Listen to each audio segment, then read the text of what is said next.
Whether you're a seasoned bass fisherman or just a beginner, one of the most important tools in your tackle box is a crankbait. Crankbaits are misunderstood because most people think you throw one out, reel it back in, and you'll catch fish, and sometimes you'll do that, but we're going to give you some advanced lessons on crankbaits and crankbait fishing. First off, there's a floater diver, one of the most popular crankbaits that there are, and what happens with a floater diver is the size of the bill and the width of the bill determine how deep it'll dive. So when you cast that out and crank it back, it's going to reach its maximum depth. With this one, it's 6 to 8 feet, but when you stop reeling, it starts to rise up again because it's hollow. So you reel, stop, and it's going to rise and it's going to dive and rise and dive. The next one is a lipless crankbait that has no bill.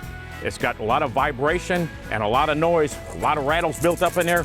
Works really well when you're fishing heavy cover, or when you're fishing dirty water, or when you're fishing low light conditions. But that lipless crankbait, when you stop retrieving it, you stop, it drops. So keep it coming, and you're gonna notice that when you run it past cover, the nose is down. When you stop it, it goes nose down also, but the nose down when you run it past cover will keep you from getting hooked up.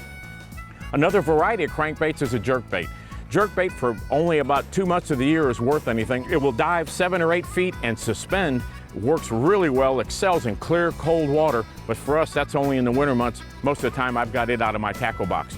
If you look at one new technology, one of the things we have now is a little square-billed, shallow, what I call a wake crankbait. Before this, most people would wake a spinnerbait, and all that does is disrupt the surface of the water as it goes through. This crankbait is ideal for that. It'll just wake through and hop over logs, and you can fish extremely shallow cover with a waking crankbait. One of the more important ingredients of the crankbait are the hooks. Usually 2 treble hooks, so that gives you 6 points.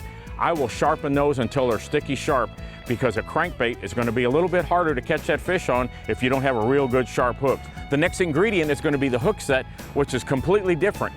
My crankbait rod's very limber in the tip, so what you're going to do is just use a sweeping motion to set the hook, as opposed to that straight back you've seen me use on a jig or a plastic worm.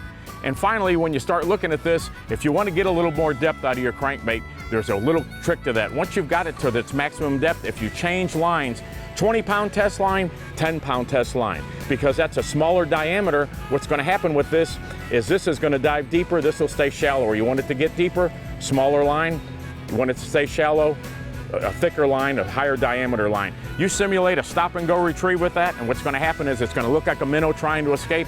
That's what drives a bass crazy. So you can simulate a minnow, but you won't have to simulate a catch if you use those crankbait tips. For real tips, I'm Joey Monteleone.